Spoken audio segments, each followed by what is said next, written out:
¿Qué tal amigos? Bienvenidos a un nuevo video sobre Postgres.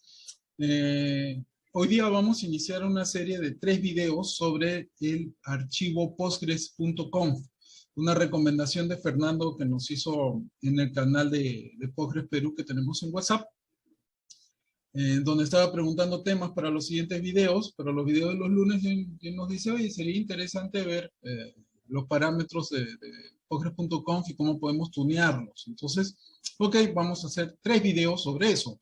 ¿Por qué? Primero que nada porque el Postgres.conf es extremadamente grande, tiene muchos parámetros de configuración y evidentemente todos, algunos son simples de entender y otros son más complejos, que requieren una explicación bastante grande, ¿no? Algunos requieren otros tipos de trabajos antes de empezar a trabajarlo, como por ejemplo los de replicación. Y anuncio que en estos videos no vamos a ver replicación, no vamos a ver cómo configurar la replicación, porque eso de por sí mismo ya requiere otro conjunto de videos. Vamos a centrarnos solamente en parámetros que de alguna manera podemos empezar a cambiar para nuestras necesidades puntuales cuando hacemos una nueva instalación para producción. Está moviendo mucho la cámara, creo que voy a salir saltando en el video. Entonces vamos a hacer 3 videos. El primer video con el cual empezamos el día de hoy es un video en el cual vamos a ver los parámetros básicos de configuración, lo primero que tocamos cuando hacemos la instalación de nuestro Postgres, ¿ok? En el segundo video vamos a ver parámetros que de alguna manera influyen en la performance y en el consumo de recursos del Postgres dentro de nuestro servidor. Notarán que en esa charla vamos a ver muchísimos menos parámetros, pero cada uno de ellos requiere una explicación bastante compleja, digamos, en algunos casos. De hecho, para ayudarnos a poder medir los recursos necesarios para nuestro servidor, vamos a hacer una pequeña hoja de cálculo que luego se pondrá a disposición de todos para que ahí puedan imputar algunos valores que cambiarían en los parámetros del Postgres.conf y que dan como resultado final cuánto de memoria, por ejemplo, necesito para poder sostener mi operatividad de la base de datos dentro del servidor. Y en el tercer video vamos a ver algunos parámetros que influyen, digamos, en el tema de consumo de recursos, como los parámetros de vacuum, y algunos otros importantes como el de deadlock, por ejemplo, ¿no? Todos aquellos parámetros que gestionan bloqueos en la base de datos. Y probablemente alguno más. ¿Se nos escaparán algunos parámetros? Sí, porque hay parámetros que, por ejemplo, yo nunca he utilizado. Habría que ver qué cosas cambian. Algunos parámetros que se configuran de manera automática cuando hacemos la instalación porque son muy propios del sistema operativo y no los podemos cambiar de una manera tan sencilla si no hacemos cambios en el sistema operativo. Y algunos otros que requieren todavía un nivel de explicación por su complejidad mucho más elevada, ¿no? Pero que cambiarlos solamente te paga con escenarios muy puntuales de utilización de la base de datos. Bueno, entonces se nos vienen esos tres videos sobre Postgres.conf que iniciamos el día de hoy. Y bueno, empezamos. Voy a compartir mi pantalla como siempre. Y acá está, tengo mi acceso a mi máquina virtual remota en la cual yo siempre trabajo. Y lo primero es que les voy a mostrar dónde pueden leer ustedes sobre los parámetros de configuración de Postgres. Básicamente lo van a encontrar en esta página, ¿no? Dentro de la misma documentación de Postgres van a encontrarlo en el directorio del runtime config o en la página del runtime config, ¿no? Acá están explicados todos los parámetros y como verán, acá están agrupados evidentemente, pero son muchísimos los parámetros y cada uno tiene su propia explicación de cómo funcionan y cómo afectan dentro del entorno de la base de datos con la cual estamos trabajando. Yo les voy a dejar este enlace en la descripción del video para que ustedes puedan acceder y puedan leer más sobre los parámetros. Y se van a sorprender que algunos de ellos requieren incluso leer otras secciones del manual porque son pues muchísimo más complejas, ¿no? El escenario en el cual estamos trabajando, como siempre, un Ubuntu Server. Creo que estamos corriendo acá Ubuntu 20.04 y estamos corriendo un Postgres 14 como ya se habrán podido dar cuenta, ¿no? Este es el De hecho, el entorno con el cual hicimos el último video. ¿Y en dónde se encuentra este famoso archivo postgres.conf? Pues se encuentra en esta ruta. En el caso de Ubuntu, lo van a encontrar acá en etc postgres 14 main. Vamos a hacer un ls y encontrarán acá el archivo postgres.conf. Esto es lo que pesa mi postgres.conf. Normalmente, si ustedes no cambian nada, todos van a tener un archivo de similar tamaño, ¿ok? Y variará de acuerdo a las distribuciones de Linux con las cuales ustedes están trabajando. La ventaja es que no importa en qué Linux estás trabajando, o si estás trabajando en un Unix, o si estás trabajando en un Windows Server, lo que tú vas a tener siempre es un archivo de configuración en texto plano para poder ser editado y ajustado. Lo cual quiere decir que cualquier editor de texto que tú tengas te va a servir para poder modificar el postgres.conf. No requieres herramientas especiales. Una de las cosas que a mí me da ventajas cuando trabajo en un servidor sobre trabajar en un Postgres en la nube, es que en la nube ciertos parámetros de configuración del Postgres.conf no están disponibles porque son propios ya de la plataforma en la cual están corriendo, simplemente no se pueden tocar. ¿Ok? Pero en el caso de que ustedes instalen su propio servidor, como estamos simulando nosotros ahora, van a tener acceso a todos esos parámetros de configuración de manera irrestricta. Por eso que a mí me gusta más este segundo escenario, porque me permite hacer realmente una customización a mis verdaderas necesidades. Una de las cosas que tienen que notar también es que este famoso postgres.conf es propiedad del usuario y del grupo Postgres. Eso quiere decir que si ustedes lo modifican, por favor, tomen en cuenta que no vayan a cambiar al propietario del archivo postgres.conf, porque si no, al momento de recargar o reiniciar la base de datos, esta podría no levantar. Siempre tiene que ser usuario y grupo Postgres. ¿Ok? Antes de empezar a ver otras cosas, me gustaría mostrarles esto. Cuando nosotros instalamos nuestra base de datos, se ejecuta una serie de trabajos adicionales más allá del tema de la instalación propia del Postgres, y uno de ellos es la creación del entorno. Cuando se crea el entorno, se crean justamente estos archivos de configuración en esas rutas que hemos visto, y también se crea el entorno en el cual se van a guardar los datos. Si ustedes ven el ejecutable Postgres, por decirlo de alguna manera, el ejecutable Postgres está corriendo en esta ruta de acá, usr lib postgres 14 bin postgres, y van a encontrar ustedes dos parámetros. -d nos indica cuál es la ruta en donde se van a guardar los datos en sí mismo que nosotros vamos a gestionar dentro de nuestro servidor. En este caso, ese directorio está en barlib postgres 14 main. ¿Ok? Y también podemos especificar nosotros con qué archivo de configuración queremos trabajar, o sea, con qué postgres.conf. Y eso se especifica de esta manera, con -c config file. Lo cual quiere decir que nosotros, en escenarios especiales que querramos manejar, podemos tener múltiples archivos postgres.conf, pero la base de datos solamente va a trabajar con uno, que va a ser el que vamos a declarar al momento de iniciar la base de datos. Si lo hacemos manualmente, o con aquel que ya está generado al momento de, o con la ruta en la cual está generado al momento de hacer la instalación de la base de datos. ¿Ok? Entonces ya lo tenemos acá corriendo y vamos a empezar a ver qué es lo que tiene este famoso archivito postgres.conf. Para eso voy a ejecutar un editor de textos que es el msedit, porque es el que a mí más me acomoda para trabajar, pero ustedes pueden usar Vi, pueden usar Nano, pueden usar Emacs, pueden usar Pico, pueden usar múltiples editores de texto que hay para Linux, para Unix en general.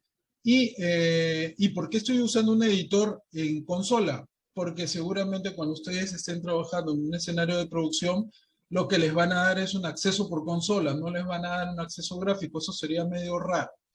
Entonces, acostúmbrese mejor siempre a usar la consola, que es la manera en la cual trabajan la mayoría de los administradores, ¿no?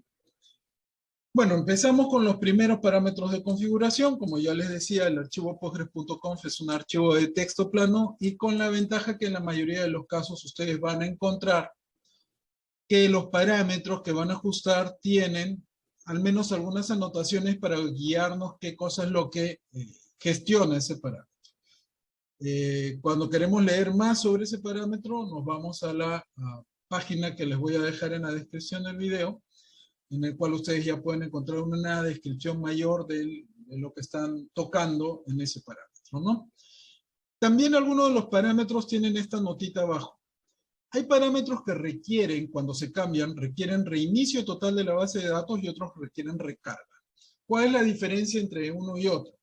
Voy a empezar con recarga. Cuando ustedes hacen recarga, la base de datos básicamente no se detiene. Sigue trabajando, los usuarios que están conectados siguen conectados a la base de datos, ¿ok? Y la base de datos es como que nadie se entera de que hemos cambiado esos parámetros, ¿ok? Eso se hace con un reload, básicamente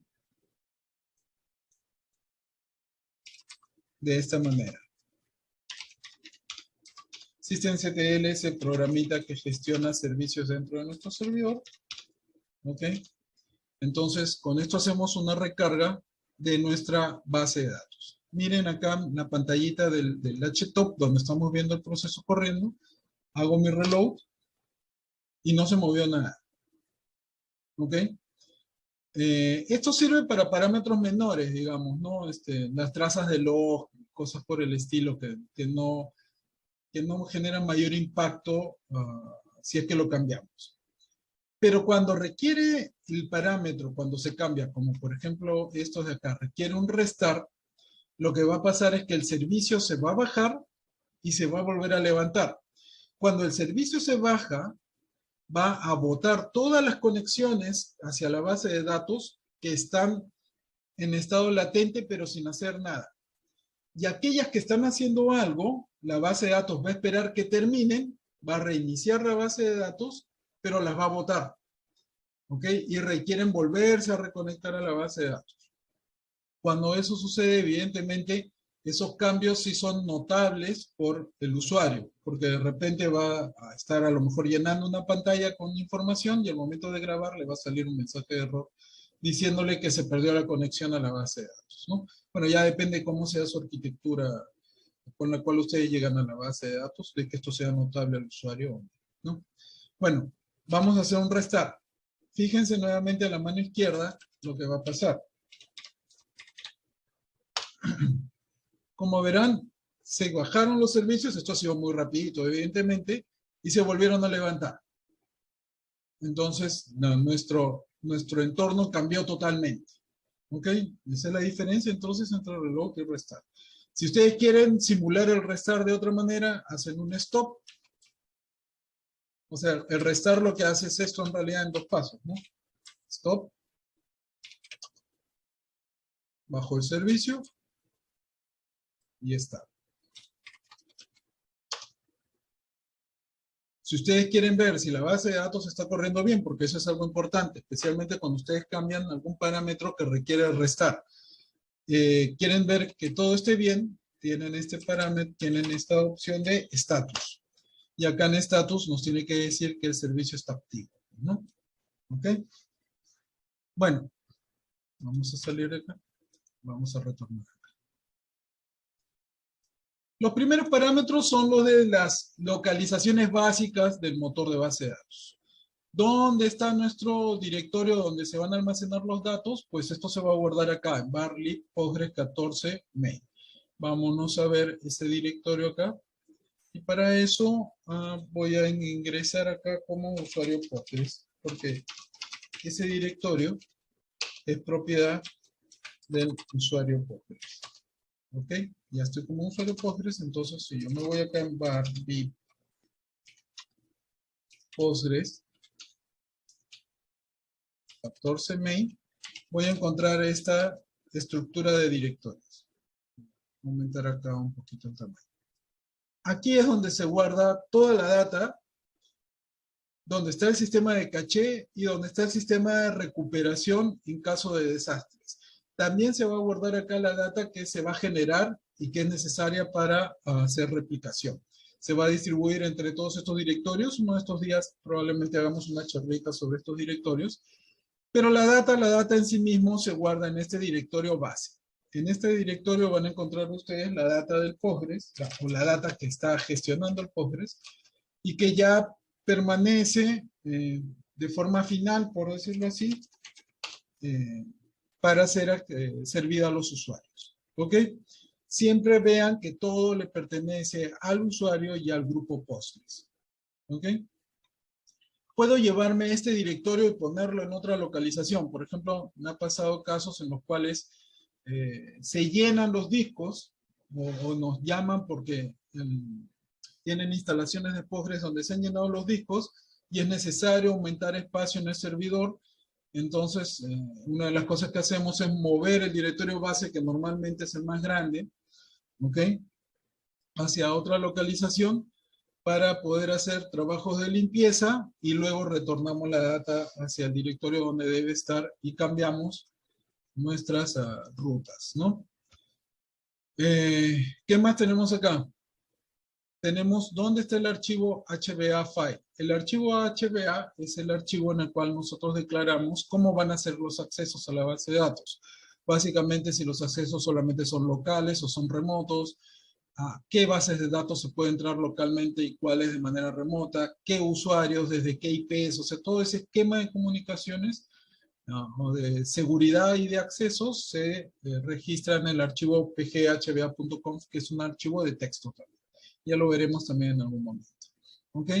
El archivo de las autenticaciones, ¿ok?, para cuando tenemos autenticaciones especiales, también está en este parámetro de acá con esta ruta. ¿Ok? Y verán que en este caso, estos archivos de configuración se encuentran en la misma ruta en el cual se encuentra el archivo postgres.conf. Básicamente,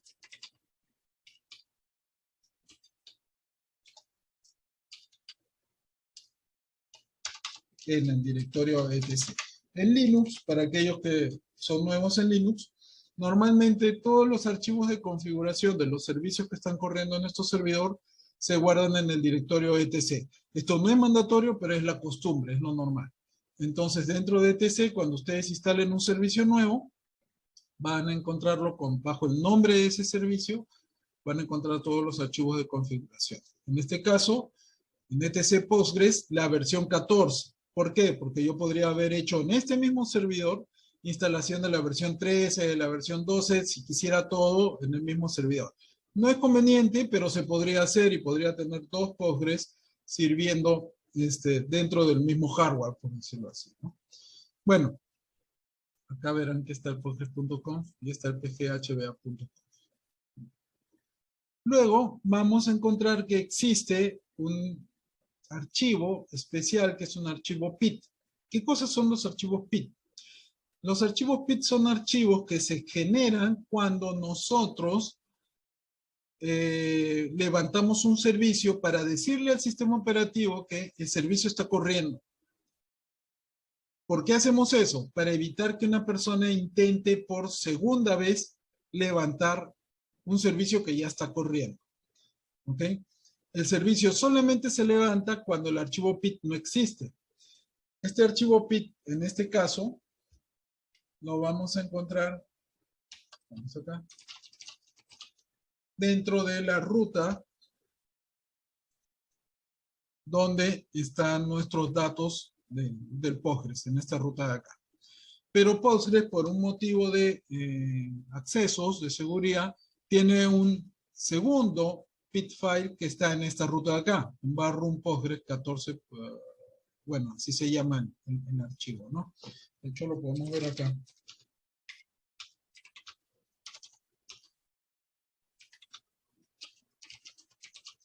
Acá lo vamos a encontrar, ¿no? Acá está nuestro archivo PIT, ¿ok? Y verán que tanto este archivo PIT como el que está corriendo acá, se han lanzado básicamente en el mismo instante, ¿sí? Cuando nosotros hagamos un restar de la base de datos, este momento de creación del archivo PIT va a variar. De hecho, vamos a hacer primero vamos a hacer un reloj.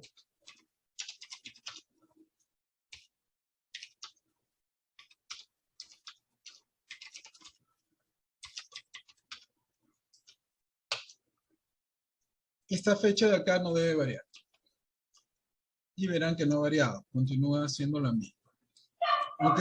Lo cual quiere decir que la base de datos ha continuado su trabajo y ha recargado algunos parámetros que hemos cambiado, pero no ha modificado su comportamiento.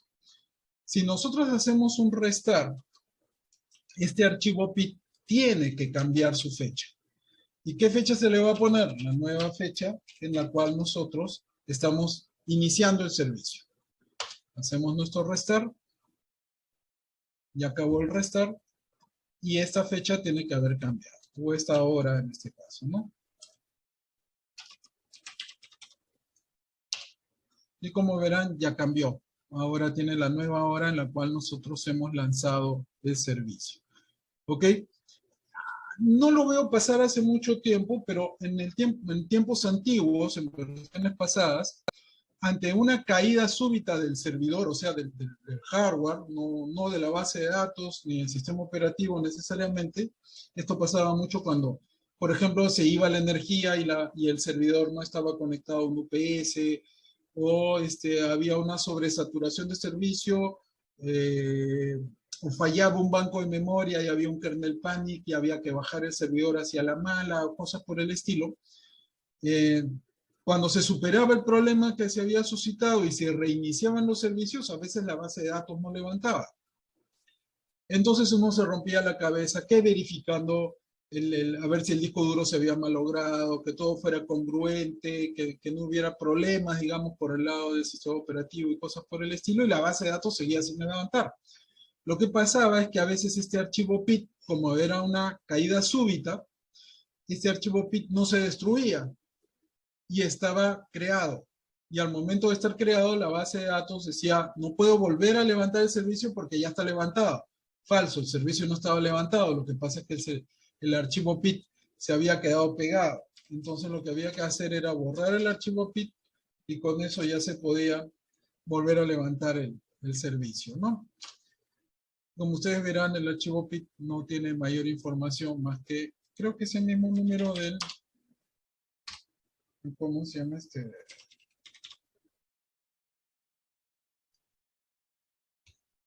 865, acá está.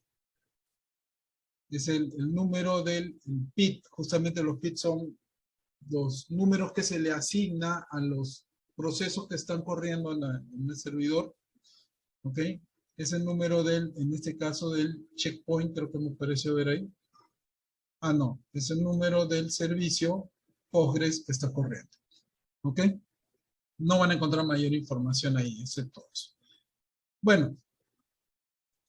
Vamos a seguir viendo. Uy, acabo de cambiar.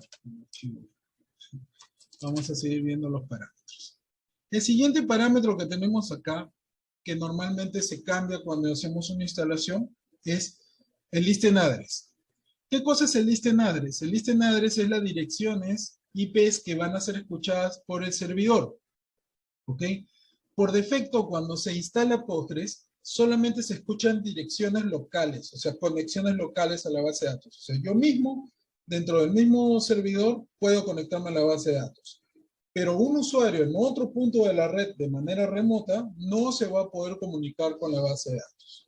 Para poder activar esa comunicación, tenemos que descomentar este parámetro y cambiar el valor localhost por el valor asterisco. ¿Ok? Con esto, la base de datos está oyendo las comunicaciones que vienen desde cualquier punto de la red. ¿Ok? Sin embargo, solamente podrán entrar a las bases de datos si están declaradas esas conexiones en el archivo pghba.conf. ¿Ok? Acá digamos que le decimos a la base de datos, escucha el mundo, pero solamente accede a aquellos que en el pghba.conf he declarado que pueden entrar. Verán ustedes que este es uno de esos parámetros que requiere reinicio de la base de datos, porque acá sí ya estamos cambiando el comportamiento. Por defecto, solamente escucha conexiones locales. Queremos que escuche al mundo, entonces tenemos que hacer el restar. Otra cosa que ustedes se habrán dado cuenta es que el parámetro estaba comentado. Cuando ustedes encuentran que el parámetro está con un, nosotros decimos en Perú Michi, pero seguramente en otros países lo conocerán como numeral o no sé qué nombre pueden asignarle a ese carácter. Cuando lo encuentran así, quiere decir que el parámetro no está funcionando más que en valor por defecto. Y normalmente el valor por defecto es el valor que ustedes van a encontrar escrito acá. En el caso del parámetro listenaddress decía localhost. ¿Ok? Para que el cambio surta efecto, no solamente debo cambiar el parámetro, sino debo descomentar. Y con eso, cuando nosotros hagamos recarga de la base de datos, vamos a hacer una recarga de la base de datos. ¿Ok?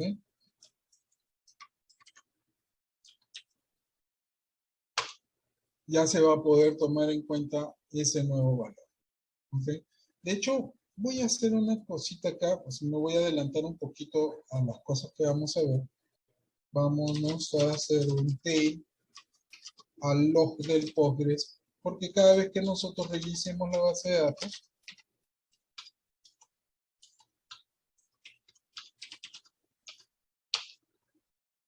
acá nos va a indicar que hemos cambiado.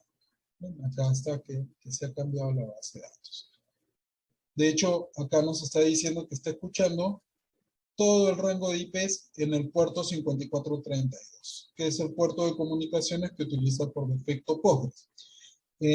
Esto es un poquito ya más tema de redes, especial, bueno, redes en general, en realidad, redes bajo protocolo TCP/IP, pero cada servicio que se publica al mundo, por decirlo así, va a requerir un puerto de comunicaciones para poder gestionar justamente las comunicaciones con el servicio.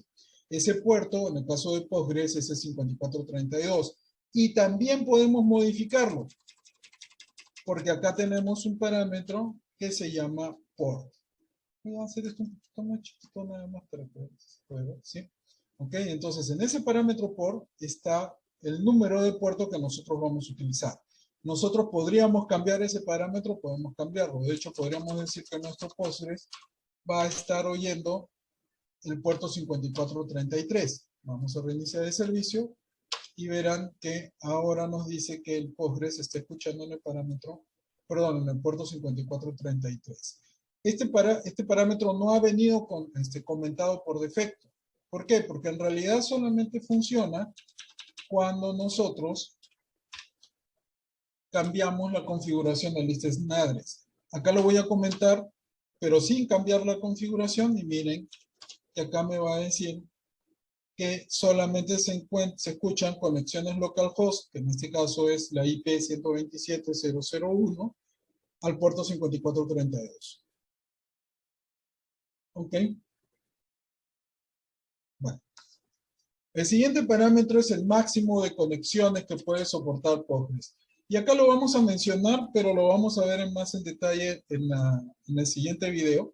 Acá le podemos decir a Postgres la cantidad máxima de usuarios que pueden conectarse concurrentemente a la base de datos. ¿Ok? Ya no tenía agüita. Por defecto es 100 conexiones simultáneas. ¿Ok? No es 100 usuarios, es 100 conexiones. Vamos a hacer la diferencia entre usuarios y conexiones. Yo puedo tener 1000 usuarios registrados en mi base de datos, pero solamente puedo soportar 100 conexiones concurrentes. O sea que 100 de ellos se conecten al mismo instante. ¿Qué pasa cuando el usuario 101 se quiera conectar? Pues la base de datos le va a mandar un mensaje diciéndole too many connections. O sea, muchas personas ya tratan de conectarse a la base de datos. ¿Ok? También podría tener 10 usuarios registrados en mi base de datos, pero soportar 100 conexiones. Y cada uno de ellos se podrá conectar hasta 10 veces en concurrente. ¿Ok? ¿Puedo conectar más usuarios a mi base de datos? Evidentemente sí. Puedo mandar este número a 1000 o a 10.000. Pero este número no debe ser arbitrario. No es que, ¿sabes qué? Para taparme por defecto le voy a poner 10.000 usuarios. registrar o decirle al Postgres que va a soportar 10.000 conexiones concurrentes, primero que nada va a hacer que la base de datos consuma más RAM para poder tener mapeados recursos para 10.000 conexiones concurrentes.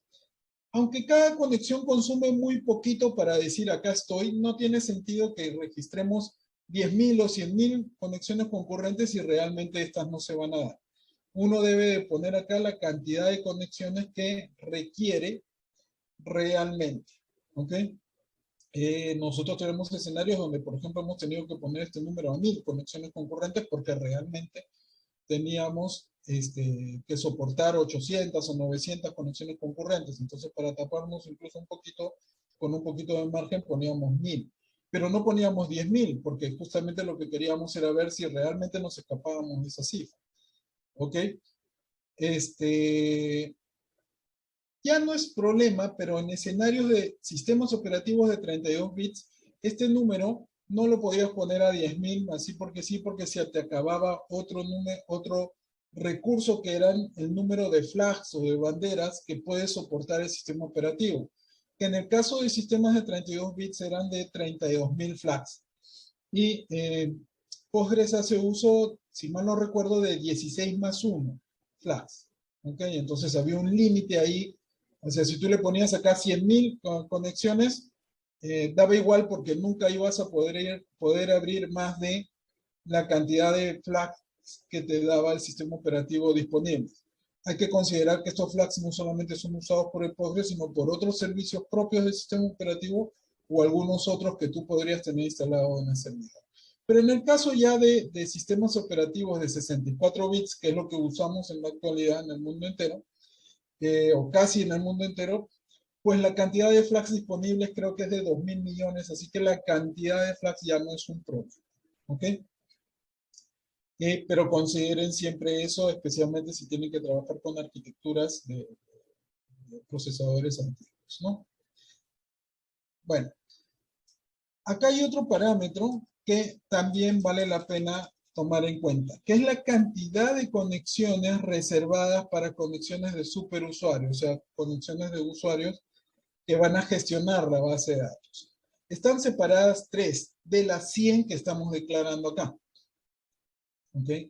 ¿Vale la pena aumentar este número? Podríamos aumentarlo quizás 2 conexiones más o 3 conexiones más en el caso de que tengamos varios administradores que van a hacer conexiones de superusuario.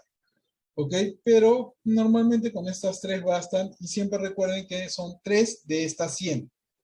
Así que si acá son 1.000, menos 3 que tengamos acá, en realidad hay disponibles 997 para conexiones de trabajo, por decirlo así. ¿Ok? Estas conexiones se reservan justamente para casos en los cuales tengamos que hacer troubleshooting porque algún problema se ha suscitado en el servidor. ¿Ok?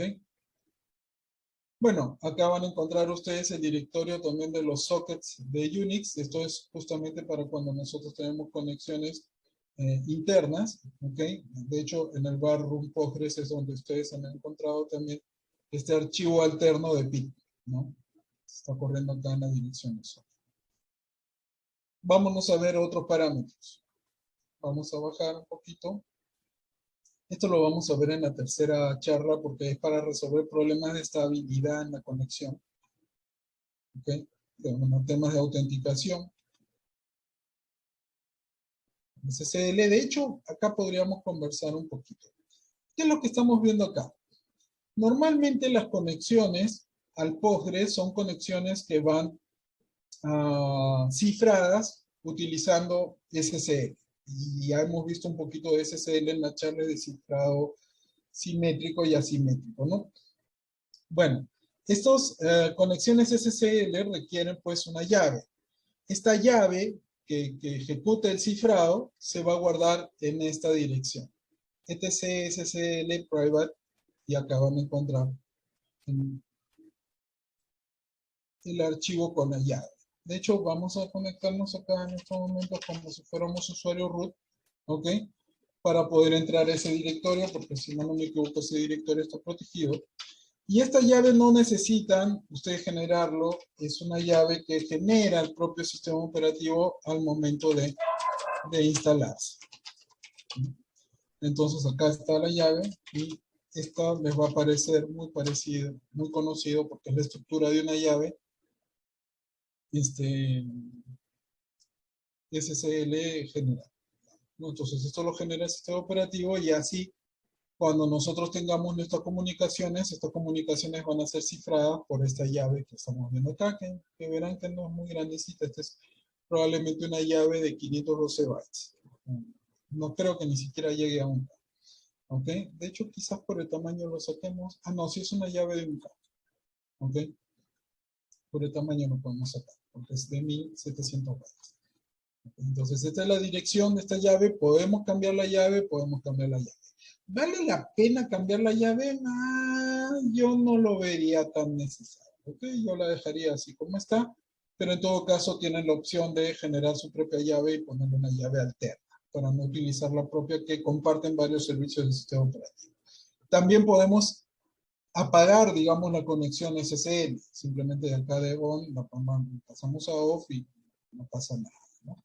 ¿Ok? Evidentemente vamos a tener conexiones en donde se va a ver en texto plano qué es lo que está fluyendo por la red.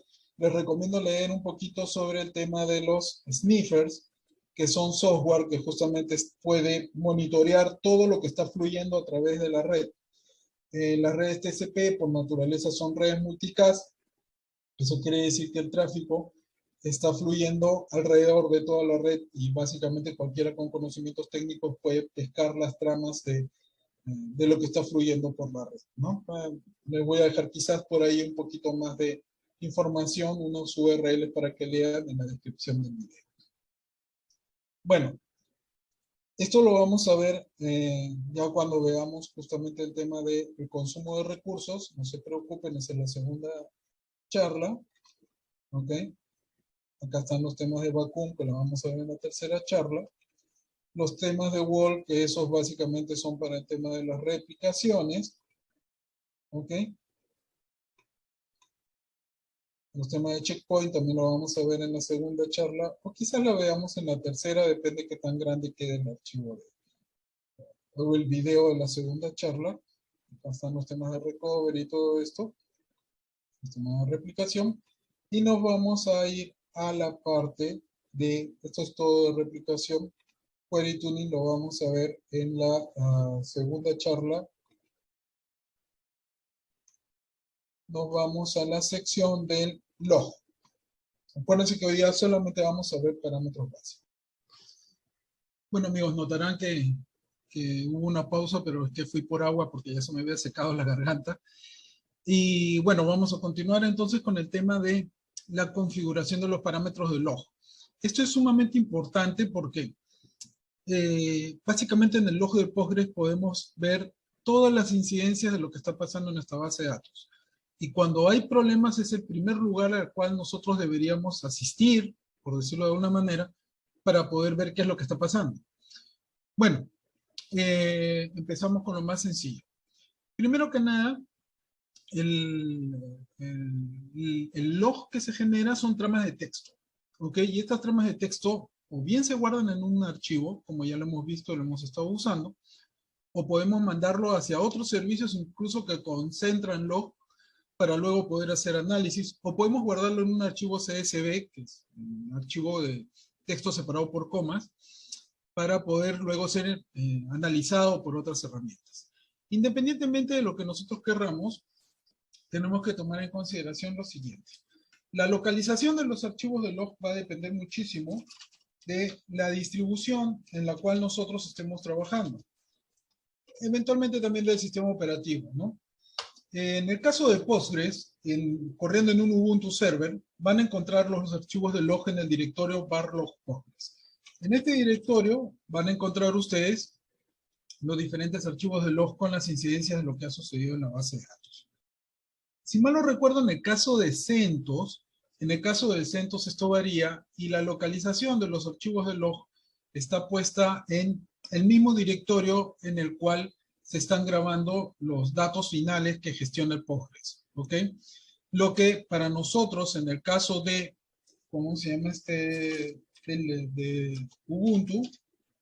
Sería /lib Postgres. ¿Se acuerdan que Acá está el directorio data y dentro de este directorio data, la 14 main y el directorio base. Bueno, en el caso de Ubuntu se guarda ahí, ¿ok?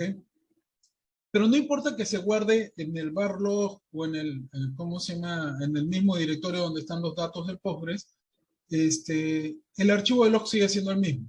Texto plano con todo lo que está sucediendo en nuestra base de datos. Solamente como un poquito de información adicional, ustedes verán que cuando yo entro al log, estoy haciendo dos cosas en realidad. Vamos primero al barlog.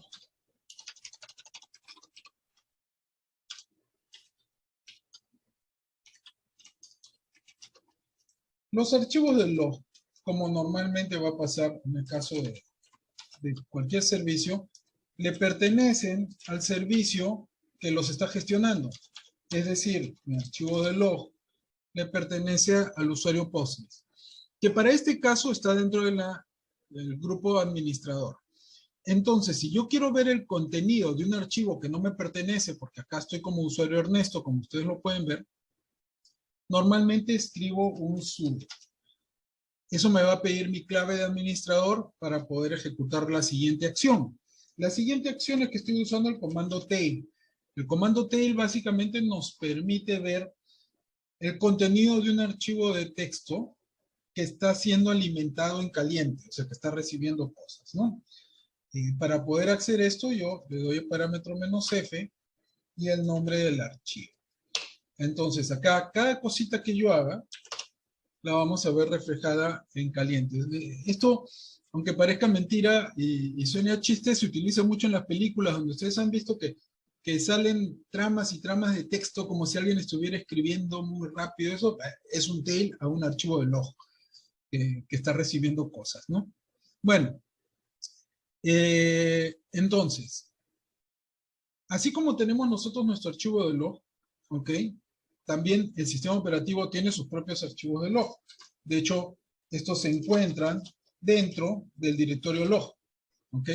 Y yo podría hacer que el contenido del log del Postgres se guarde en el archivo central de las ocurrencias del sistema, que en este caso se guardan dentro del archivo syslog. El archivo syslog, como ustedes lo verán, está acá.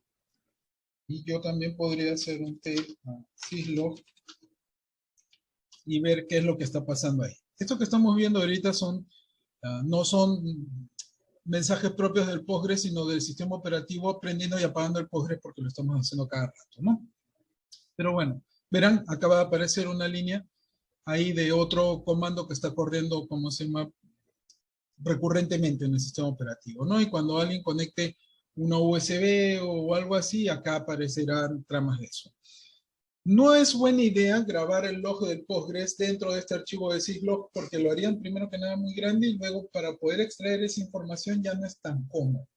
Así que lo mejor es que ustedes lo dejen en donde está. La función por defecto para eso es el standard error, ¿ok? Y se grabará en donde nosotros digamos que se grabe. ¿Dónde definimos dónde se va a grabar el log? Para eso tenemos un parámetro que se llama log directory. Nosotros especificamos acá en qué directorio queremos que se grabe la información del Postgres. Acá nosotros, si ponemos solamente un nombre genérico de un directorio, como por ejemplo que dice ahí log, en la ruta donde tenemos los datos se va a crear el directorio log y dentro de este directorio log los archivos de log. Pero si no, nosotros podemos hacer que esto se grabe en otra ruta. Para eso hacemos lo siguiente. Voy a crear un directorio glog, ¿ok? En el home. Eso lo voy a tener que hacer como administrador porque evidentemente requiere permisos especiales para grabarse. Y claro, como lo he creado como administrador, se ha creado como usuario root. Lo siguiente que voy a hacer es decirle a este usuario, o perdón, decirle a este directorio que no le pertenece al root, sino le pertenece al usuario Postgres. Eso lo hacemos con esto.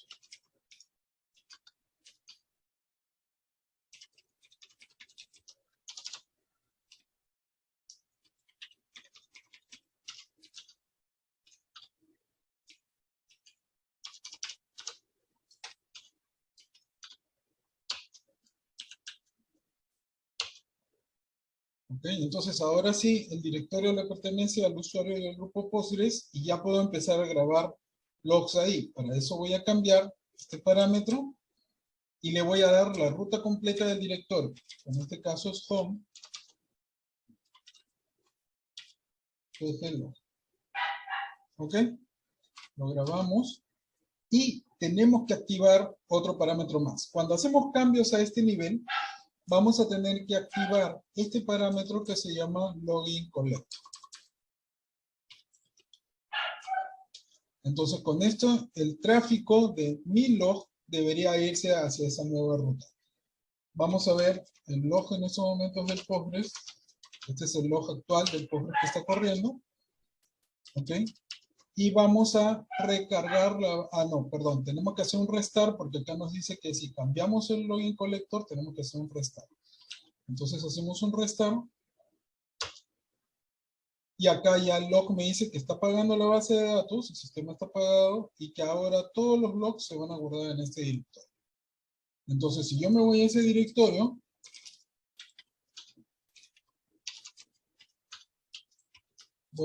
acuérdense que este directorio lo acabo de crear, acá está mi archivo de log de Postgres.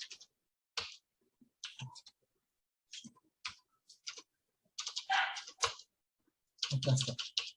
¿Cómo puedo verificar que esto es cierto? Pues no voy a hacer un restart, voy a hacer solamente un reload. Y acá el Postgres me va a avisar, ok, que acabo de hacer una nueva carga de archivos de configuración. ¿Ok? Luego tenemos otras opciones, como por ejemplo, cambiar el formato del nombre de nuestro archivo de log. En algunos casos, por ejemplo, en el formato que tiene en estos momentos, tenemos un formato sencillo, en donde indica la fecha y la hora en la cual se inicia ese log. ¿Ok? Pero nosotros podríamos ponerle un poquito más de información, a lo mejor el nombre del servidor, porque a lo mejor estoy guardando muchos logs de muchos servidores. Podría ponerle el formato que a mí me conviene de día, mes, año, no sé, cosas que uno quisiera hacer, ¿no? Pero todos esos cambios los hacemos acá, ¿ok? En el log file name, y acá, por ejemplo, le voy a poner Ernesto Postgres. Entonces, todos mis archivos de log ahora deben de empezar con Ernesto, ¿no? Lo reiniciamos y vamos a ver, ahora ya tenemos un archivo de log Ernesto Postgres. Ok, claro, está vacío porque todavía no hemos hecho nada. Si volvemos a hacer vamos a hacer, perdón,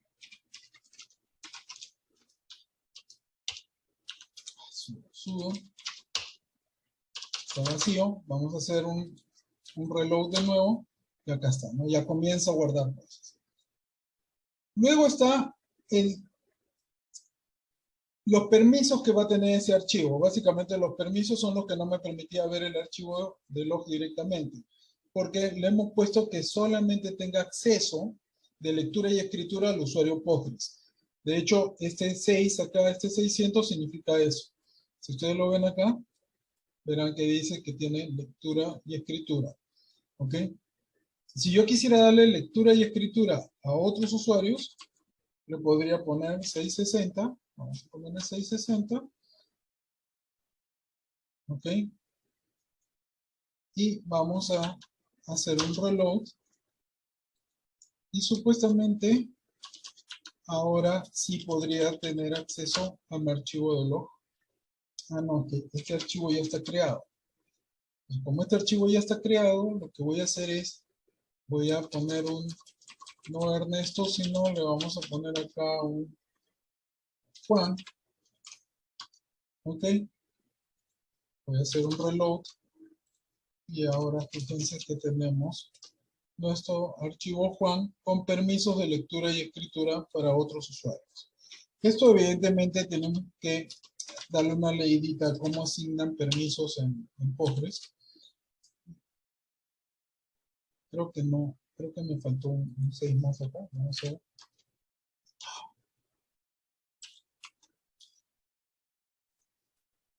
Voy a tener que cambiar el nombre, me voy a pasar todos los nombres que sea. Vamos a ver. Pedro. Hello. Ya está Pedro. A ver. Menos F. Si no, entonces me estoy perdiendo. Ya está. Pedro ya tiene acceso para que otros usuarios puedan ver su contenido. ¿Ok? Entonces, así cambiamos el nombre, así cambiamos los permisos sobre el archivo. Y acá viene una parte importante. Para que el archivo no sea gigantesco, existe lo que se llama la rotación del archivo de log. La rotación en el archivo de log en Postgres se puede dar de dos formas. O por tiempo, o por, ¿cómo se llama? Por volumen alcanzado, por tamaño alcanzado por el archivo. Por defecto, si mal no me equivoco, en este caso está por día. ¿Ok? O sea, como ustedes verán acá indica que es el 14, cuando sea el 15, este archivo se va a guardar, se va a empaquetar y se va a generar el del día 15. ¿Ok? Eso se especifica acá. ¿Qué es lo que indica? Que el archivo va a hacer rotación dejando un día. ¿Ok? Cada día va a cambiar. Esto lo podemos cambiar a cada hora o cada minuto, lo que nos sea un poquito más conveniente. Vamos a ver si esto procede así.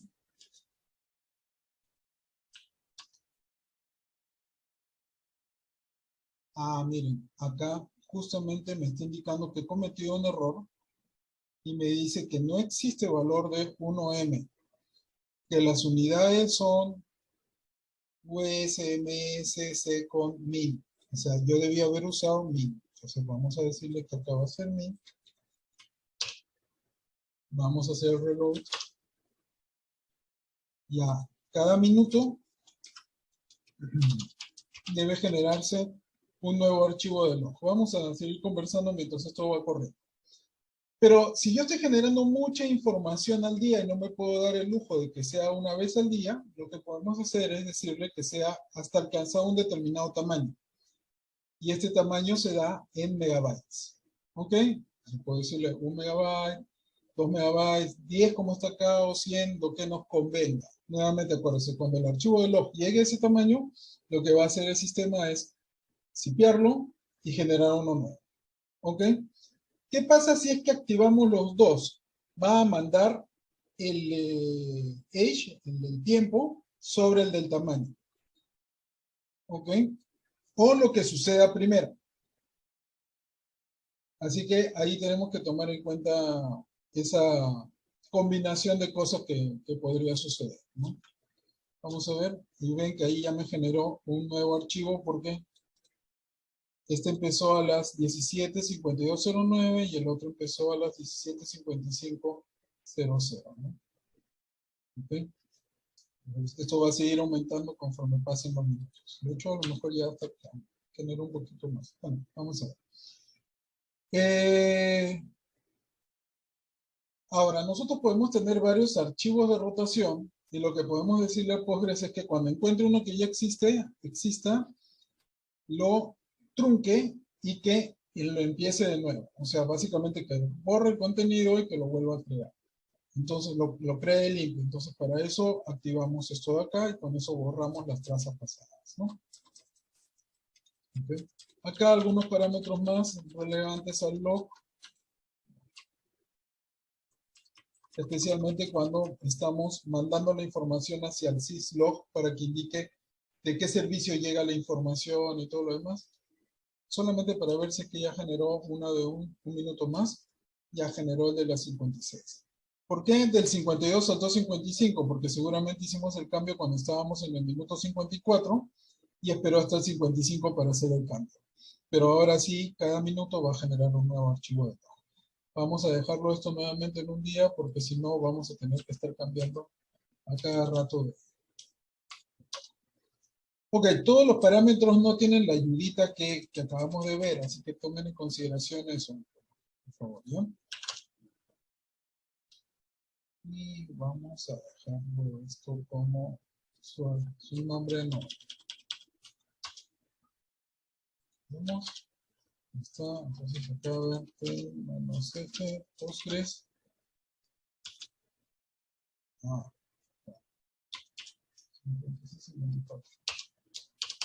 a ver, un reload. Ya está. Listo. Okay.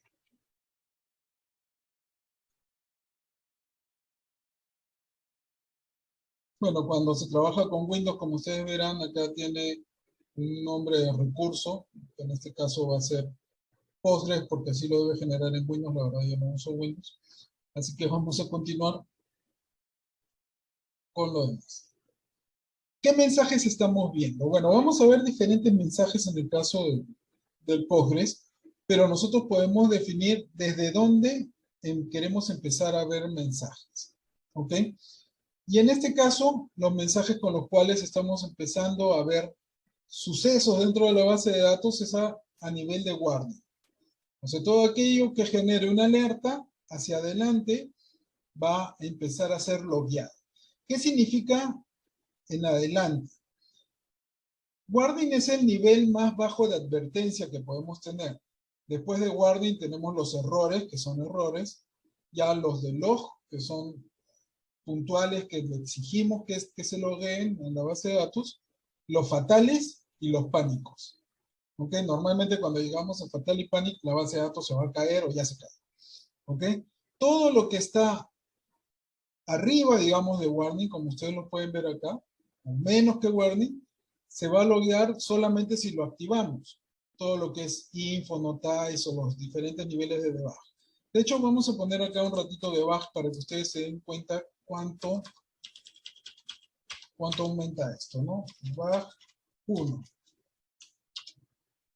Entonces vamos a hacer un reload, que vamos a tener que hacer mejor una conexión probablemente. Bueno, vamos a, no tenía sudo menos Postgres. Vamos a crear una base de datos.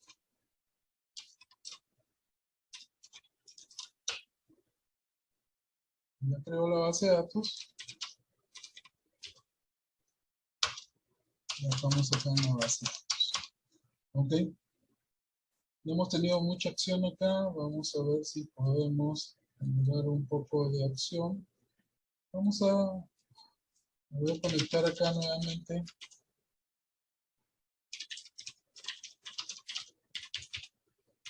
Y acá me estoy conectando básicamente para poder generar mis subidas y bajadas de servicio, ¿no?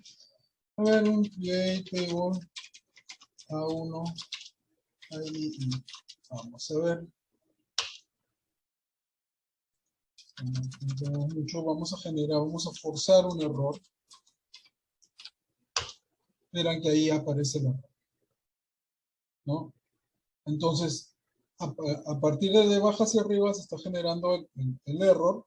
No tenemos infos ni notice, que normalmente eso lo generamos a partir de funciones o cosas así, ni tampoco se están dando warning porque no se están generando acciones que generen ese warning, digamos, ¿no? Entonces, por el momento no tenemos mucho que mostrar, digamos, ¿no? Pero vamos siguiendo avanzando. Acá, por ejemplo, tenemos qué es lo que vamos a mostrar como mensaje de error. Entonces, a ver, vamos a ver si le cambiamos acá nuevamente a debug. ¿Han visto el mensajito de error? Vamos a ver si aumentando el debug podemos aumentar la información de error, ¿no? Entonces, ponemos acá. System cpl reload Postgres service. La reinició. Bueno, ahora sí con debug ustedes verán que antes se veía solamente una línea, ya ahora se ve más cosas porque además estoy cambiando cositas. Vamos a ver, vamos a simular de nuevo el error. Bueno, es que el error es bastante sencillo, entonces no vemos mucho. Pero, una tracita que ha aparecido acá en modo debug. Se está generando el autovacuum. O sea, como hemos activado el debug, nos hemos dado cuenta que la base de datos está corriendo el proceso automático de limpieza que tiene programado para ejecutar cada cierto tiempo. Si nosotros apagamos ese debug, evidentemente esto no lo vamos a ver. Pero ahí lo estamos viendo. De hecho, vamos a regresar a warning, porque si no vamos a tener muchos mensajes probablemente.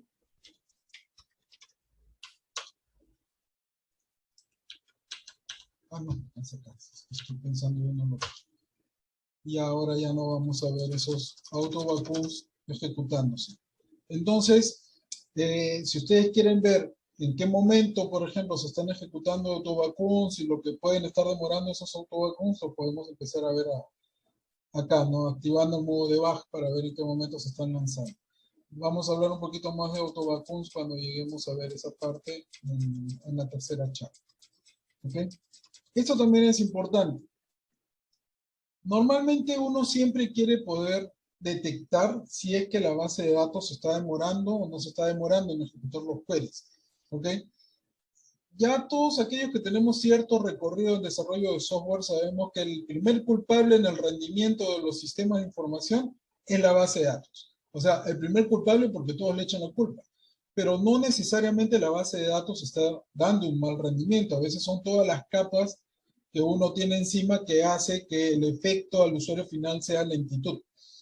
Entonces, para poder detectar si los queries se están demorando, nosotros podemos prender acá este parámetro y decirle a la base de datos que nos diga a partir de qué demora podemos o debemos guardar una trama de log.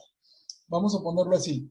Si yo pido la data de un usuario y esa data está demorando más de, yo configuro esto en 1 minuto. No, en 1 segundo, porque de hecho estos tiempos son microsegundos, ¿no?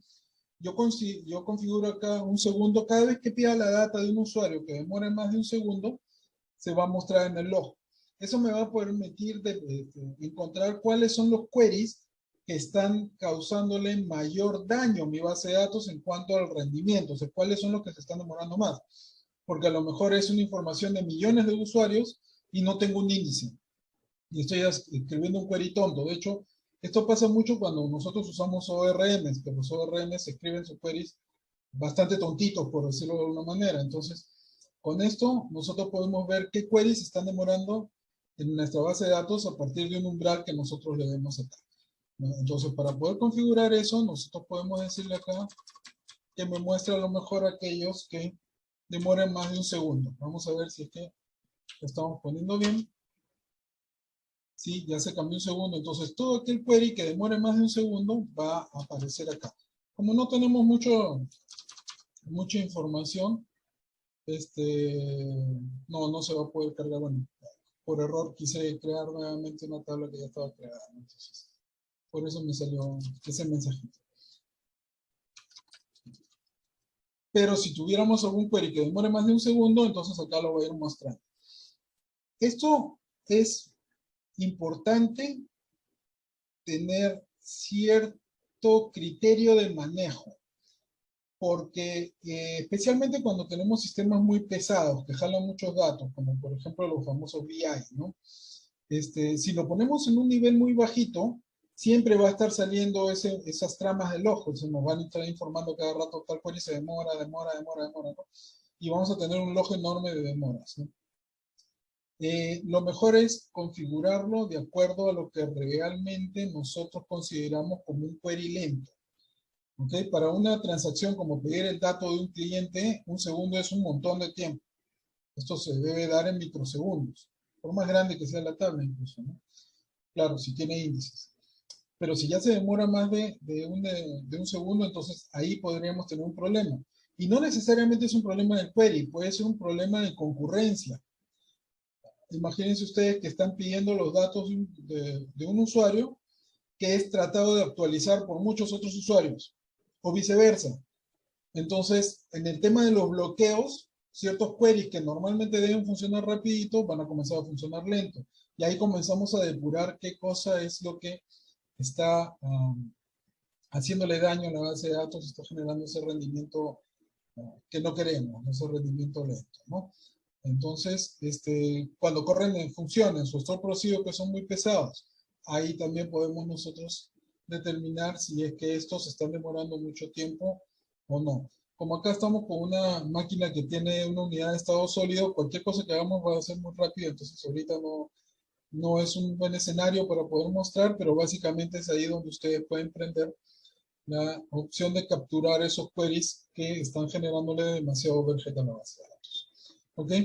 Ahora, como ustedes saben, ya en las últimas versiones de Linux, perdón, de Postgres, nosotros podemos sacar muestras de datos. Básicamente esto es lo mismo, pero aplicado al muestreo de datos. Ya eso es cuando tenemos tablas gigantescas, ¿no?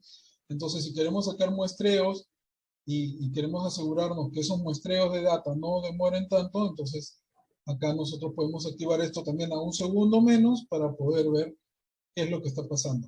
De hecho, si mal no me equivoco, podríamos mandarlo hasta microsegundos de esta manera. Vamos a ver si es que esto no falla.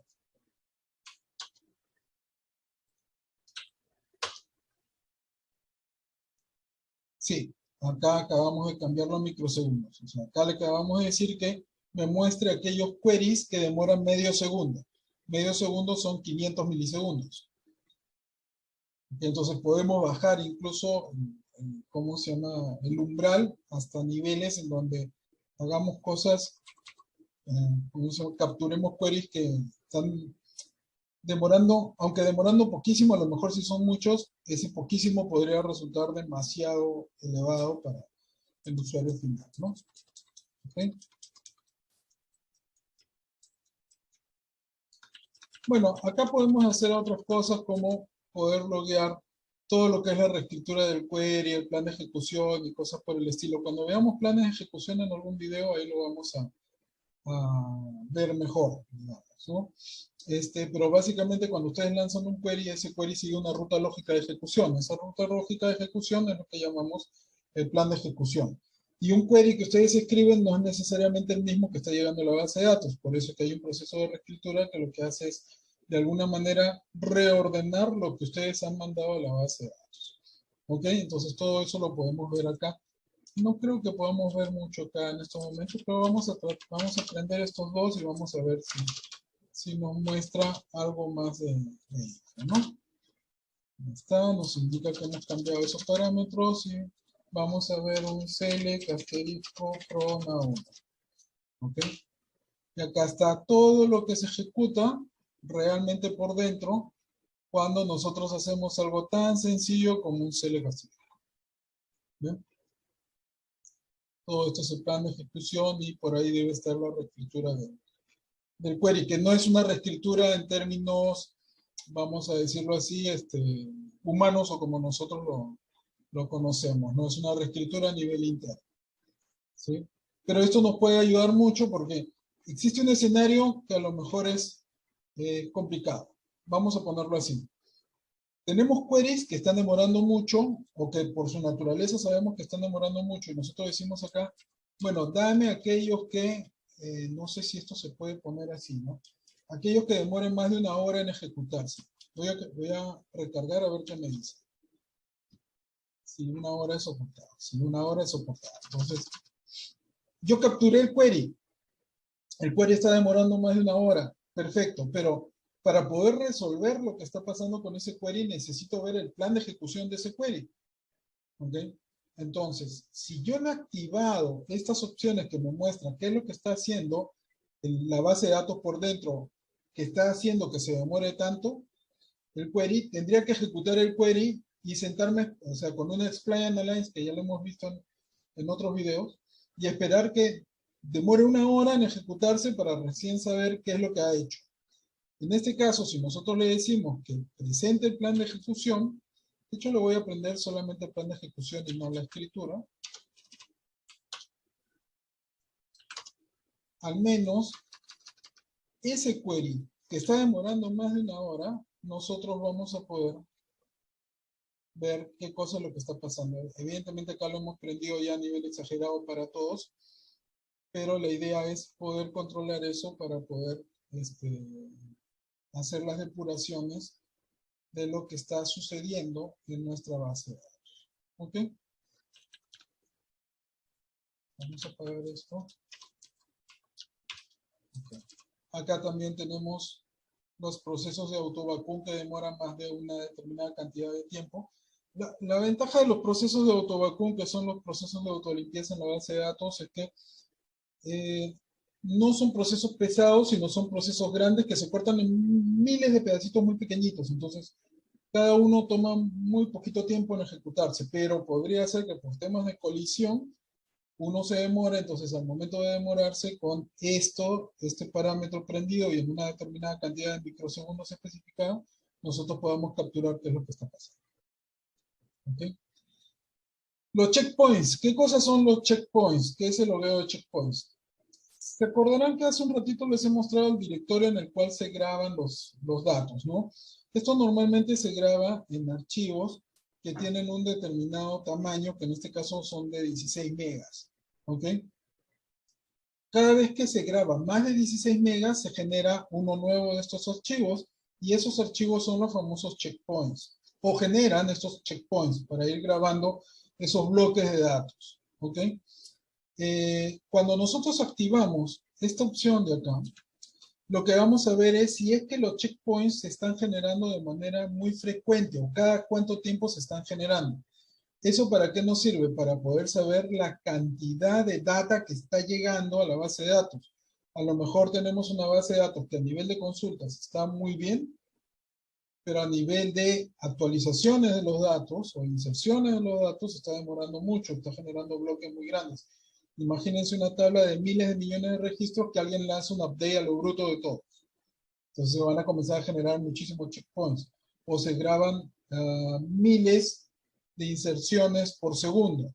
Se van a comenzar a generar los checkpoints cada vez más seguido. Entonces acá es donde nosotros podemos ver en qué momento se están dando esos checkpoints.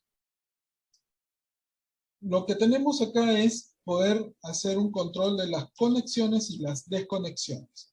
Básicamente lo que acá nosotros hacemos es, nosotros siempre lo prendemos cuando tenemos problemas de que no podemos llegar a una base de datos. Cada vez que nosotros hagamos una conexión a la base de datos, de hecho me voy a salir de acá. Acá me va a aparecer la información de quién se conecta y desde dónde se conecta. ¿Ok? Y si por algún motivo, por ejemplo, llega algo de este tipo, acá me va a decir que ha llegado una conexión, pero es una conexión que no me está, o sea, que está llegando a una base de datos que no existe, o que está llegando de una IP no controlada, o está llegando de un usuario que no existe, o un error en el password y cosas por el estilo. ¿Ok? Y con las desconexiones vemos cuando la gente se desloguea de la base de datos, ¿no? Entonces yo me voy a conectar acá. Acá me conecté. ¿Ok? Si me salgo, no pasa nada, pero si yo lo activo acá,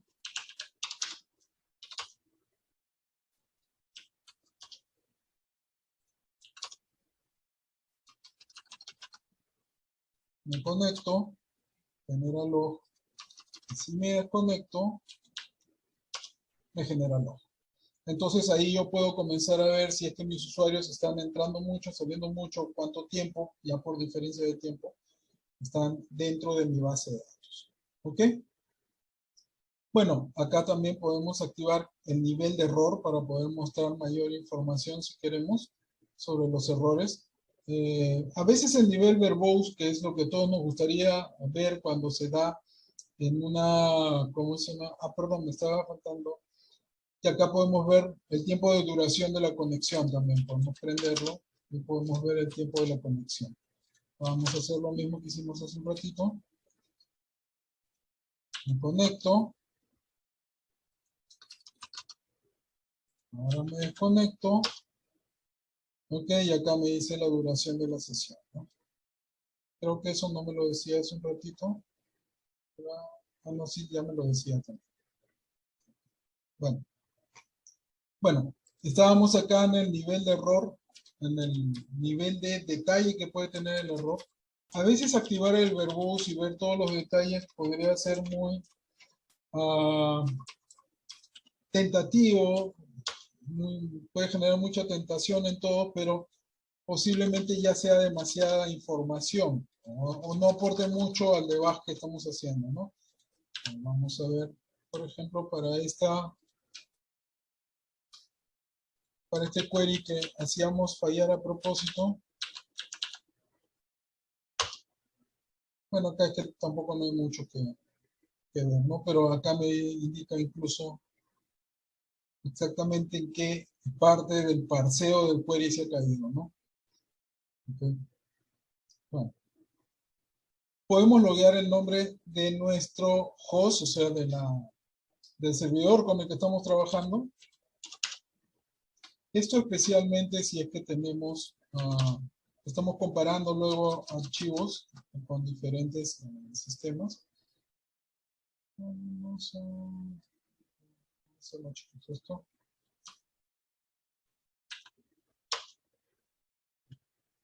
Y acá me debe decir en algún lugar, porque esto no requiere, si mal no me equivoco, reload. Requiere reload, pero no ¿cómo se llama? No restar. Bueno, pero acá deberíamos poder ver el nombre del host desde el cual estamos nosotros ejecutando la acción. ¿Ok? Bueno, luego acá podemos cambiar más detalles de la estructura del mensaje. Por ejemplo, acá viene desde qué aplicación, cuál es el nombre del usuario, cuál es la base de datos a la que me estoy conectando. De hecho, es esta parte de acá. Acá. No. Sí, cuál es el host remoto y el puerto de donde nos estamos conectando. Bueno, por eso que prendí Hostname y a lo mejor no sale porque todo es conexión local. Ok, y acá está todo lo que podríamos tener como contenido en nuestra trama de información que nos muestra el log. Simplemente los vamos añadiendo acá y se van a comenzar a mostrar mayor cantidad de información, ¿no? Esto ya está definido. No, que yo sepa, no podemos crear nuevos atributos de logueo, pero hasta ahí, digamos, es bastante información, ¿no? Esto es bastante importante cuando tenemos bases de datos de bastante concurrencia, y es loguear cuando se encuentran dos o más usuarios tratando de gestionar la misma data. Ahí lo que se genera son los famosos bloqueos, los logs. Y acá lo que podemos loguear es si es que se están dando esos bloqueos. Los bloqueos en una base de datos en producción son normales. De hecho, son lo que de alguna manera con lo que tiene que lidiar mucho la base de datos y que tiene que gestionar lo mejor posible. Pero a veces esa gestión, ya cuando se hace abuso de los recursos, especialmente, pues ya no se puede dar de manera efectiva. Entonces acá podemos ver si es que se están dando esos bloqueos y si se están dando de manera muy frecuente. Desde cada cuánto tiempo se está dando esto y si se generan los famosos deadlock, que básicamente el deadlock es cuando nosotros generamos una colisión que no puede ser resuelta, digamos, dos updates que llegan al mismo tiempo, o un update más un delete, o cosas por el estilo, sobre el mismo registro, ¿ok? Y la base de datos se queda pimponeando entre a quién de los dos se tiene que dar el acceso, ¿no? Entonces, cuando no se puede resolver, se genera un deadlock para una de las partes y una de ellas es la única que persiste sus datos. Las otras son eliminadas, ¿no? Pero no es deseado manejar esos escenarios, ¿no? Bueno, conflictos en caso de recuperación, longitud de los parámetros, a ver, bueno, esto nunca lo he usado, pero creo que es cuando, por ejemplo, los queries son muy grandes, nosotros podemos darle acá el número máximo de bytes que podemos mostrar en nuestra trama de log. Normalmente todos lo tienen prendido al infinito, ¿no? O sea, por más larga que sea la trama, se muestra toda la trama. ¿Ok?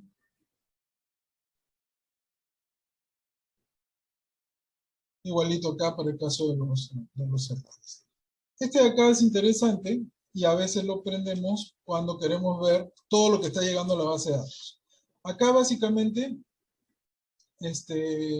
lo que hacemos es loguear todo lo que sucede en la base de datos, independientemente del tiempo de demora y cosas por el estilo. Por defecto está en none, es decir, por ejemplo, si yo creo o si yo ejecuto ahorita un query, para poder ver bien esto, vamos a dejar este en none, pero vamos a apagar este de acá no el de duración, sino, ¿dónde está? ¿Dónde está? Ajá. Acá lo de reescritura y el plan está apagado. Voy a está acá. Está. Ok. Voy a ejecutar un query sencillo. Ok. Ah, bueno, acá tengo un error y como tengo un error me ha salido que tengo un error. Pero voy a ejecutar el query sin error. Ok. Está prendida la duración. Vale. Tenemos varias cositas prendidas acá. Esa es la duración del query. Pero no era la duración de la conexión. Qué burro. Ok. Acá cuando ustedes ponen log duration on, les va a mostrar cuánto es lo que demora el query en ejecutarse. Entonces, le cambiamos esto y vamos a ejecutar el query. Como ustedes verán, el query no genera ninguna información. Si yo quiero ver todos los queries que están llegando a mi base de datos, vengo acá, donde está el node, ¿dónde estás? Acá está, y le puedo poner all. Vamos a recargar nuestro log y vamos a ejecutar el query. Y ahora sí tenemos una traza del log del query ejecutado. ¿Es conveniente hacer esto?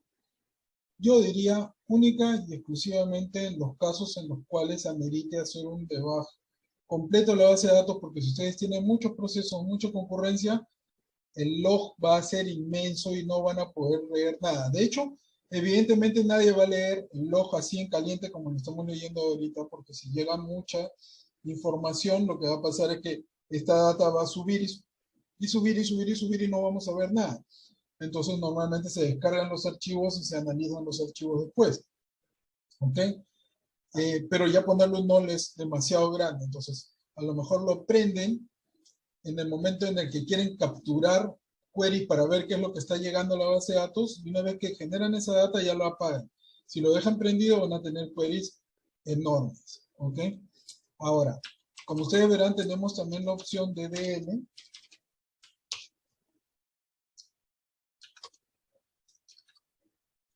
Okay. Y en la opción de DL, este query no se va a ver, pero cuando hagamos un table H1, por decirlo ahí, sí lo vamos a ver. ¿Por qué? ¿Qué significa DDL? Data Definition Language. Eso quiere decir que ahí solamente llegan los queries que generan cambios en las estructuras. Un create, un drop, sí es logueado. Pero un select, no, porque un select es un DML, que es un Data Modification Language. ¿Ok? Ahora los mods seguramente deben ser esos. Acá le han puesto mod, vamos a ver. No, los mods son, tendríamos que ver exactamente qué cosa es esto. Vamos a ver. When log replication, query planning, ¿dónde está el log? ¿Dónde está el log? Ajá. Vámonos al log y vamos a ver el log statement. Log statement. Y acá en el log statement nos dice que los mods son, vamos a ver, DDL son los create, alter y drop, y los mod, los all DDL statement plus modificaciones de data en insert, update. Bueno, ok. Los mod no me permiten ver esto, pero sí me deberían permitir ver esto.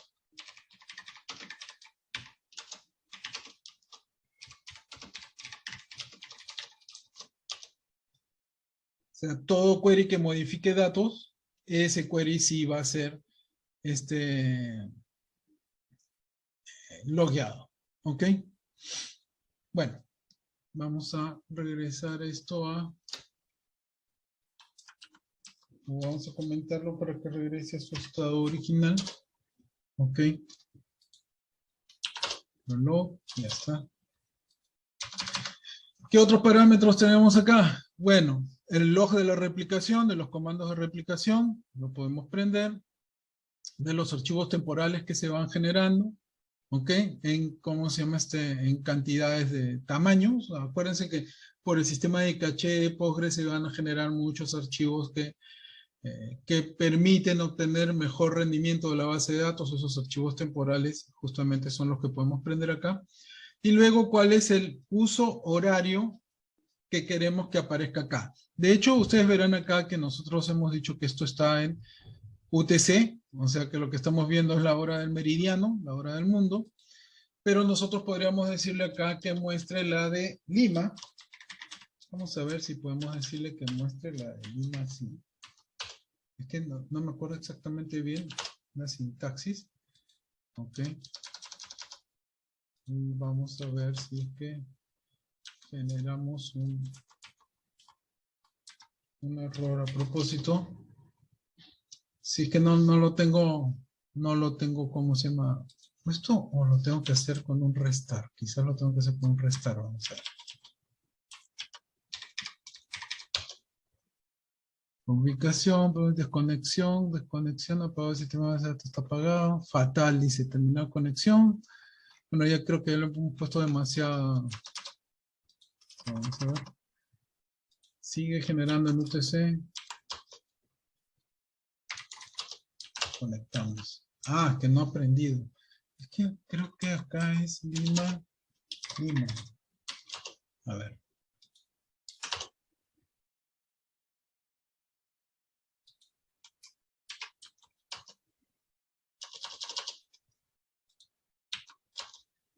Ajá. A ver.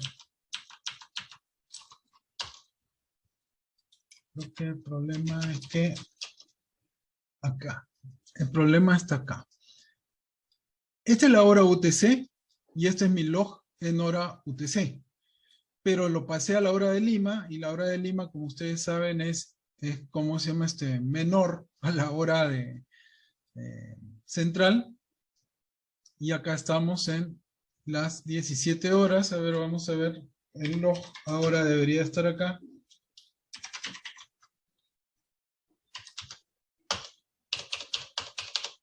Y vamos a ver. Y el log está acá. Y ahora sí lo estamos viendo con hora de Lima. De hecho, son las 1:29 cuando grabo este video. Así que acá lo vemos ya en hora de Lima. Hemos cambiado la hora de nuestro log. Y también el nombre, por cierto, como acabamos de verlo. Ahora, ¿cómo podemos ver todos estos time zone? Porque como ustedes han visto, yo me equivoqué y la base de datos ni siquiera pudo prender. Bueno, los time zone normalmente los vamos a ver en Vámonos acá, vamos a salir de acá. Normalmente están en esta posición.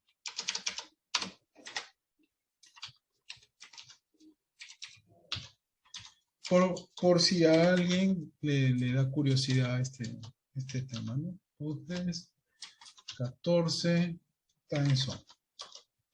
Time zone sets, y acá están los time zones dependiendo el lugar del mundo donde ustedes quieran conectarse, ¿no? De hecho acá, a mí me parece raro ese mensaje que nos ha salido, que no puedo cargarlo del PE, pero acá van a encontrar ustedes los diferentes time zones por país, por decirlo así, ¿no? Y el de Perú, bueno, el de Perú ya cada uno lo configurará de acuerdo a lo que les convenga. Acá está, es que Perú era PET, no era PE. Pero con Lima también funciona porque ese es, digamos, el universal. Me parece que hay países que tienen más de un uso horario, ¿no? ¿Ok? Bueno. Así como tenemos eso, también vamos a ir ya a los últimos parámetros que vamos a ver acá. Vámonos bajando acá, bueno, estadísticas y estas cosas lo vamos a ver después. Autovacun también lo vamos a ver después. Vamos a ver algunos temas de conexiones. Y lo primero que tenemos acá es que tenemos o podemos especificar la hora de la base de datos. ¿Ok? La base de datos, evidentemente, cuando nosotros nos conectamos, vamos a conectar, ¿ok? Y comenzamos a generar, por ejemplo, yo le pido el now ahora, el now que me está saliendo es nuevamente el UTC. ¿Por qué? Porque está configurada en UTC mi base de datos. Pero si yo quisiera que mi base de datos me diera siempre la hora de Lima, vamos a ponerle el PET y a ver qué nos dice, a ver si nos dice error o si lo acepta. ¿Ok? Me va a decir que no. Ajá. Me va a decir que no y es más, no me aceptó el PET. Vamos a ponerle acá Lima. Por eso que, no sé si se dieron cuenta que me dice que que eso está depreciado, que ya el Lima ya no se usa. Pero bueno, perdón, que el PET ya no se usa. Ya entramos, ahora le voy a decir de nuevo el now. Y ahora sí me devuelve la hora de Lima. ¿Ok? Entonces, así le puedo cambiar yo la hora a mi base de datos o la hora de referencia, digamos, independientemente de la del sistema operativo en la que esté corriendo. Porque miren, si yo le pido acá el date, acá me está devolviendo la hora del UTC. ¿Por qué? Porque cuando yo he configurado esta base, este servidor virtual, seguramente le puse que utilice la hora del UTC, aunque que guarde todo, muestre todo en UTC. Entonces, la base de datos por defecto me mostraba todo en UTC. Pero si yo quiero que ahora guarde la hora de Lima, o que todo sea en referencia a la hora de Lima, puedo cambiar esa configuración acá, en el time zone. ¿Es buena idea hacer esto? Bueno, ya eso lo dejo a criterio de ustedes, pero yo recomiendo, especialmente si es que tienen sistemas que reciben data de diferentes partes del mundo, que todo funcione en UTC. Sistema operativo, base de datos y la data, cuando ustedes lo guarden, guárdenla en time zone o without time zone, ¿no? En un timestamp, pero sin uso horario, para que se grabe todo como UTC y luego ustedes hagan las conversiones para mostrar la hora dependiendo del usuario que esté viendo la data. Creo que esa es una mejor forma de trabajar. Acá podemos cambiar las abreviaciones, o sea, estas abreviaciones se pueden cambiar acá en el sentido de que podemos crear nuestros diccionarios de abreviaciones. Yo no lo recomendaría, no sé, el estándar. Este es un estándar ISO, si es que mal no me equivoco. Estándar ISO time zones, a ver. Estoy cargándolo acá en una pantalla. Si mal no me equivoco, está acá incluso en la Wikipedia. Creo que está acá. Y deberíamos tener una tablita por algún lado donde nos muestre cómo se hace, cómo se calcula esto. No, más que cómo se calcula en realidad cuál es la lista. Pero esto buscando un poquito en internet, a ver, list. ¿Qué es un list? List de database. Acá está. Entonces, por ejemplo, en el caso de Perú, vamos a buscar Perú, Lima, América, ¿dónde está? Lima está acá. ¿Qué es el P que yo le puse primero? Que bueno, no sé por qué no funciona ya. Como está depreciado, probablemente todos deban irse hacia este estándar. ¿Ok? Entonces, acá está la lista y ustedes pueden, les voy a dejar también este enlace en la descripción del video para que lo puedan tener a la mano. Pueden sacar el uso horario con el cual ustedes quieren trabajar, pero mi recomendación es usen todo mejor en UTC y luego hagan sus conversiones. ¿Ok? ¿Qué más? Bueno, la cantidad de dígitos máximos que puede tener ¿cómo se llama un número de punto flotante. ¿Ok? Esto sí es relevante y es la codificación en la cual se va a comunicar la base de datos con las aplicaciones clientes. En principio, Postgres puede hacer validaciones de esto, o sea, puede pasar de ASCII a UTF o de UTF a ASCII de manera casi transparente, pero lo que hace la base de datos nos indica ahí cuál va a ser el encoding de texto de referencia, que en este caso está, aunque es un Linux, aunque es un UTF-8, está con SQL ASCII. ¿Ok? Ahora, antes de cambiar esto, nosotros tenemos que ver cuáles son nuestras locales, así se conocen nuestros locales disponibles en la base de datos, específicamente en el servidor. ¿Ok? Yo no recomiendo cambiar esto lo pueden dejar como SQL ASCII para que esos ñes, por ejemplo, no se vean como basuritas y cosas así. ¿Ok? Pero cuando quieran cambiar ya los locales de referencia de todo lo que estamos viendo, incluso a nivel de moneda, a nivel ya de los caracteres, a nivel de números, por ejemplo, para la coma o el punto decimal, cosas por el estilo, la fecha, el día, mes, año y todo lo demás, es instalen una que el local esté disponible en su servidor. ¿Cómo vemos los que están disponibles en nuestro servidor? Con este comando. Por ejemplo, acá, voy a aumentar el tamaño. Cuando corren un local -a, y esto es fuera de Postgres, como pueden ver, me dice que acá está instalado el español de España en el UTF-8 y el español de México, tanto en ISO 88591, que es ASCII, como en UTF-8. Si yo quisiera instalar nuestra variante, la variante del Perú, lo puedo hacer así.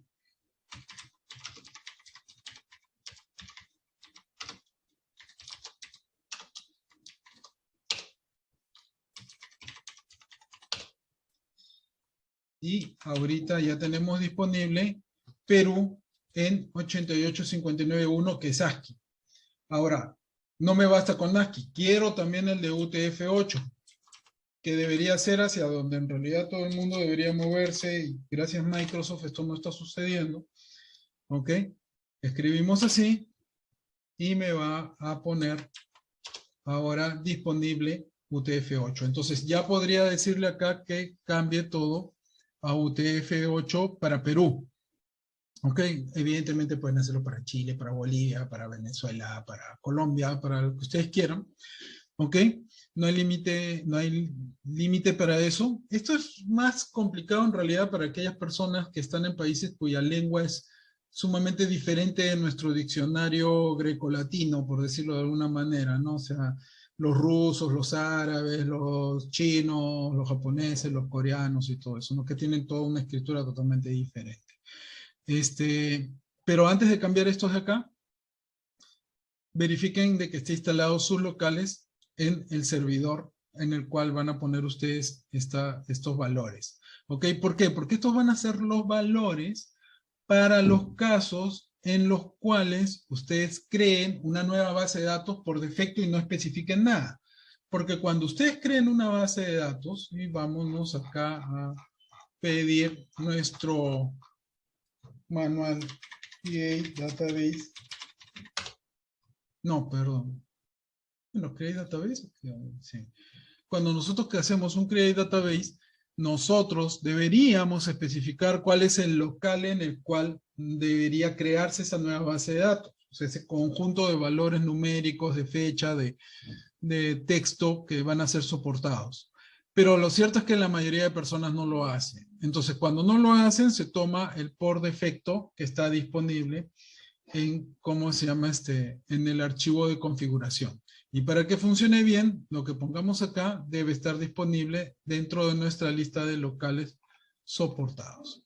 Bueno, esa es la primera parte del Postgres.conf. Habrán visto que mientras hemos estado recorriendo hay muchísimos más parámetros para poder revisar. Creo que me ha quedado un poquito enredada la charla, pero ya iremos mejorando para la siguiente, que todavía es mucho más compleja y probablemente mucho más larga. Les agradezco a todos, buena semana de trabajo, y ya como anuncio final, recibí algunos comentarios sobre este video sorpresa que sacamos de instalar Ubuntu Server y Postgres, porque muchos decían, tú mencionas mucho FreeBSD, y no nos has enseñado a instalar FreeBSD y un Postgres sobre FreeBSD, así que vamos a hacer un video sorpresa a lo largo de esta semana sobre cómo instalar FreeBSD y un Postgres sobre ese FreeBSD, para que todos puedan empezar a ver este sistema operativo que, por cierto, es sumamente interesante y estable, ¿no? Muy recomendado para entornos de producción.